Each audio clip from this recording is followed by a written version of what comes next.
everyone, Chris Renshaw here, and when it comes to playing RPGs, GMs and players will all the time try and up the immersion, as they call it, to try and make you forget that you're all just sitting around a table talking. What if you want to make your gameplay sessions smell like you're actually in the middle of a jungle? Well, that's where there's a company that's called AdventureSense, and they specialize in making these little trays full of scent beads. They're called ScentFX jars. So I tested these out over I took them to some of my game nights, and I gotta say they do add a little bit extra to the game.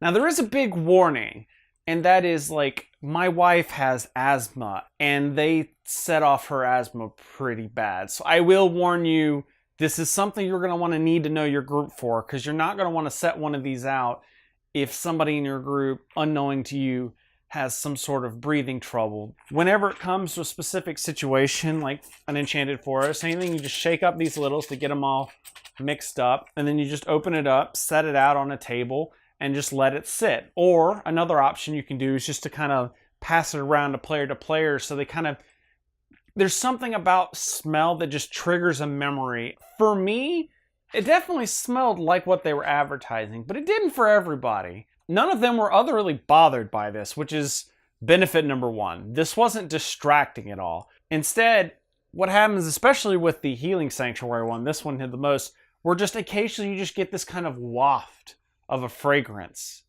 And then it's just kind of like, oh yeah, we're in the middle of a sanctuary kind of thing. So that was really nice.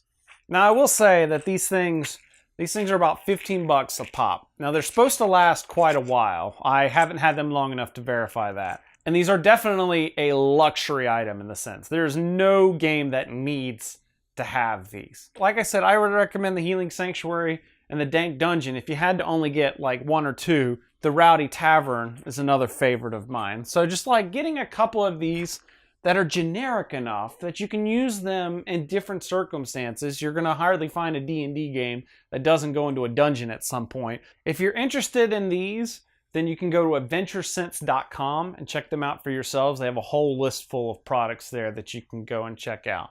But in the meantime, if you have any questions about these or any other RPG questions, make sure you let me know down in the comments below, and make sure you subscribe to us on social media and on the Boards and Swords YouTube channel and podcast. Check us out for other great board game and RPG stuff. But in the meantime, may all your hits be crits.